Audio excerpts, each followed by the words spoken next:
അടിപൊളി ഒരു പാവം അത് കേട്ടോ. എന്താ രസമെന്നറിയാമോ ഇവിടെയൊക്കെ നേരിട്ട് ഒന്ന് കാണാനുള്ള പാവം. നേരത്തെ ഞാൻ പറഞ്ഞായിരുന്നു എൻ്റെ ഷോർട്ട് വീഡിയോ ഉണ്ടായിരുന്നു, ഷോർട്ട് വീഡിയോ ഇടുന്നത്. ഇവിടെ വന്നു കഴിഞ്ഞാൽ വള്ളത്തിലൊക്കെ അക്കരെ പോയി കഴിഞ്ഞാൽ അടിപൊളിയായിട്ട് നല്ല അടിപൊളി ചെമ്പല്ലിയൊക്കെ പിടിക്കാമെന്നാണ് ഇവിടെ ചേട്ടന്മാർ വന്നേ, ഇവിടെ ഇരിക്കുന്നവരാണ് പറഞ്ഞത്. അപ്പോൾ നല്ല സപ്പോർട്ടായിരുന്നു ഇവരെല്ലാവരും. നമ്മൾ ഒരു ദിവസം ഇങ്ങോട്ടൊന്ന് വരണം.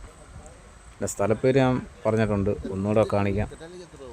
ചേരിക്കട എന്നാണോ സ്ഥലപ്പേര്, ബോട്ട് കെട്ടി. അപ്പോൾ നല്ല രസമാണ് ഇവിടെ വന്ന് നിൽക്കാൻ. ഈ ഫോണിൽ കാണുന്നതിനേക്കാൾ നല്ല അടിപൊളി നമ്മൾ ഈ നേരിട്ട് വന്ന് കണ്ടെങ്കിലേ രസമുള്ളൂ കാണാൻ. അപ്പോൾ ഇവരുടെ അടുത്ത് സ്ഥലങ്ങളൊക്കെ ഞാൻ ചോദിച്ചറിഞ്ഞ് ഒരു ദിവസം നണ്ടയിൽ നിൽക്കുന്ന ചേട്ടന്മാരുണ്ട് പറഞ്ഞു, ഒരു ദിവസം നമുക്ക് വള്ളത്തിൽ പോയി നോക്കാമെന്ന് പറഞ്ഞു. ഈ പുള്ളിക്കാരൻ ഇപ്പോൾ പോയ പുള്ളിക്കാരൻ എൻ്റെ വീഡിയോ കാണുന്നതാണ്. അപ്പോൾ ആ നമ്പറിൽ എൻ്റെ യൂട്യൂബ് ചാനലിലെ പേര് ഞാൻ പറഞ്ഞു കൊടുത്തു, അതെന്നെ വിളിക്കാമെന്ന് പറഞ്ഞു. അതിലെ നമ്പർ